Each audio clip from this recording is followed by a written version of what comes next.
Hello दोस्तों। आज है फिर से हम लोगों के साथ में एक और नई कहानी। ये कहानी है इंदु की। इंदु को पढ़ने लिखने का बहुत शौक था। उसे किताबें, मैगजीन, कहानियों के बारे में जानना पढ़ना बहुत अच्छा लगता था। उसके घर में बहुत सारी किताबों का भंडार भी था। पर अभी क्या हुआ था कि नौकरी के साथ साथ घर का काम करना उसके लिए बहुत मुश्किल हो रहा था, क्योंकि जो दादी उसके घर में काम किया करती थी वो घुटनों में दर्द के कारण अब उसके घर में सीढ़ियां चढ़कर ऊपर नहीं आ पाती थी, और घर का सारा काम की जिम्मेदारी जो थी अब वो इंदु के ऊपर आ गई थी। अब इंदु काम करती जाती और वहीं मन ही मन बहुत ही अफसोस करती जाती, गुस्सा करती जाती कि ये सारा काम और नौकरी मुझसे एक साथ नहीं संभल रहा है। उसके पति आए और वो बोले कि क्या हुआ, तुम अब आपस में खुद में क्या बड़बड़ा रही हो? तो कहती है, जहान भर का काम जिसके ऊपर होगा वही तो समझेगा इस बात को। आप दूसरे अमेरिका, यूरोप जैसे देशों में देखें तो घर के सारे कामों को हाथ बटाने की जिम्मेदारी पुरुषों की भी होती है, पर हम ठहरे हिंदुस्तानी, तो हम हिंदुस्तानी क्यों घर के कामों में हाथ बटाएंगे? अब उसका बेटा और उसका पति इस बात को सुनकर थोड़ा दरकिनार हो गए, यानी थोड़ा अलग हो गए। तो उसका बेटा जो था वो मजाक में बोला, मम्मी आपको काम वाली चाहिए तो बताइए, हम इश्तिहार दे दें अखबार में कि हमें काम वाली चाहिए। एक तो इंदु के ऊपर इतना सारा काम और ऊपर से उसके बेटे की बातें उसको और परेशान कर रही थी। पर कोई बात नहीं। फिर एक दिन क्या हुआ कि वही दादी एक छोटी सी बच्ची के साथ में अपने इंदु के घर पर आई। अब इंदु ने जैसे ही दरवाजा खोला, दादी ने कहा, दादी से पूछा, अरे दादी ये कौन है? उसने कहा, ये मेरे पोते की बेटी है। तो उसने कहा, अच्छा ये तो बहुत प्यारी सी बच्ची है। उन्होंने कहा, जब तक आपको कोई काम के लिए नहीं मिल रहा ना, आप इसी बच्ची को घर पर रख लीजिए, आपकी मदद कर देगी काम में। तो उन्होंने कहा, अरे नहीं, ये तो इतनी छोटी बच्ची है, इसको मैं घर पर कैसे काम के लिए रख सकती हूँ? तो फिर उन्होंने कहा, अरे नहीं नहीं, अगले वैसाख में पूरी 9 साल की हो जाएगी। तो उन्होंने कहा, ये बच्ची छोटी है, इसके अभी पढ़ने लिखने की उम्र है, काम करने की नहीं।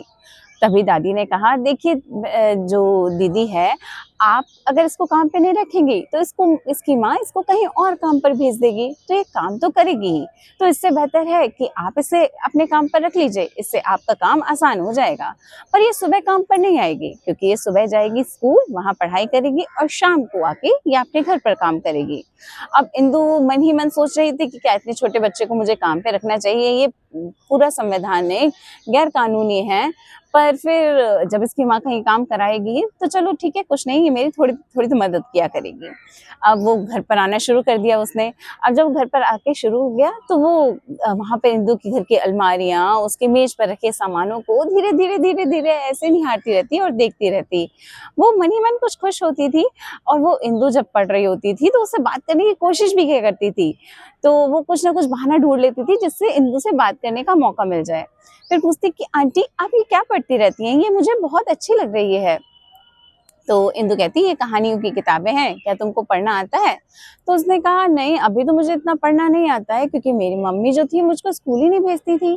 अभी भी मेरी मम्मी मुझको स्कूल नहीं भेजना चाहती हैं, और वो मुझे हमेशा मारती रहती है, हमेशा डांटती रहती है, मुझे खाने के लिए भी कुछ भी नहीं देती। आंटी क्या आप मुझे कुछ खाने के लिए देंगी?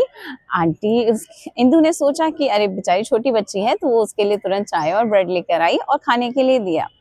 तो फिर उसने कहा, क्यों क्यों तुम्हारी मम्मी पढ़ाई के लिए क्यों नहीं भेजती? तो कहती है, वो खुद भी नहीं पढ़ी लिखी है ना, मेरे पापा बहुत पढ़े लिखे हैं।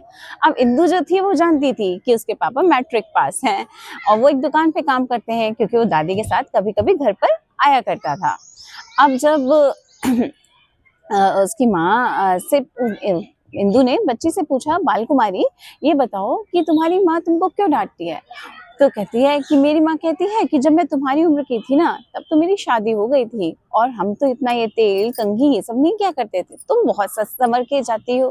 तो उसने कहा, अब बताइए आंटी, मैं स्कूल जाती हूँ तो मैं बाल तो काटूंगी ही ना, कपड़े साफ तो पहनूंगी ही ना। अब उसकी इतनी चंचल सी और बहुत सारी बड़बोली सी बातों से इंदु बहुत खुश होती थी, इंदु का मन बहुत अच्छा लगता था उसको।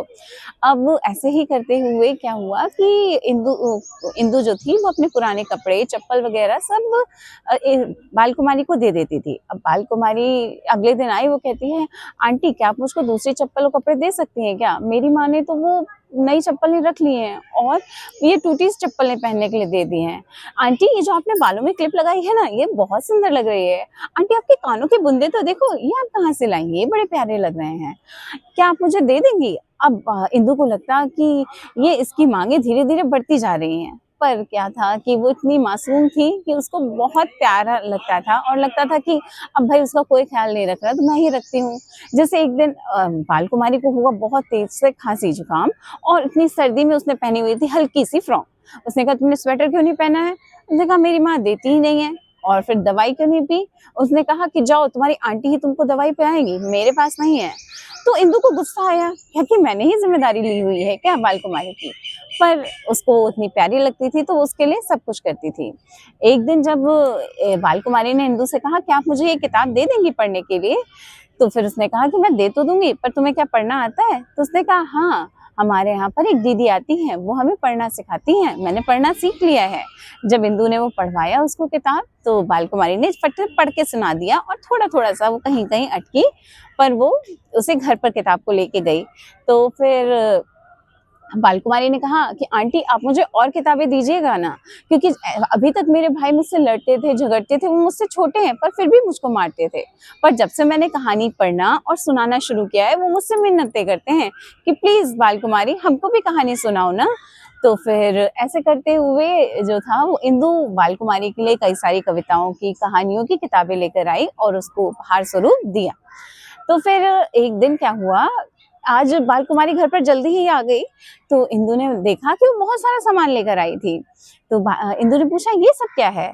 तो उसने देखा कि बहुत सारे चित्र बना के लाई थी कागज पर, कागज के फूल बना के लाई थी, मिट्टी के बर्तन बना के लाई थी और जो-जो वो बना सकती थी सब कुछ वो बना कर लाई थी। तो इंदु ने कहा कि ये किसके लिए है? तो बाल कुमारी ने कहा ये सब आपके लिए है। आपने मुझे इतनी सारी चीजें दी हैं और मैं तो आपको इतनी सी चीज तो दे ही सकती हूँ ना। इंदु को ये सब देखकर बहुत ही उसका मन भर आया और बहुत ही वो व्याकुल हो गई, बहुत ही खुश हो गई और उसकी आंखों से आंसू आने लगे। उसने कहा मैं तो सोचती थी कि ये छोटी पुरानी चीजें देकर मैं कितनी महान बन रही हूँ और इस छोटी बच्ची को तो देखो ये कितनी सारी चीजें मेरे लिए लेकर आई है। तभी इंदु और बाल कुमारी दोनों मिलकर सारे सामानों को अलमारी में सुसज्जित रूप से लगाने लगे। तो कैसी लगी ये कहानी? आप बताएंगे? धन्यवाद।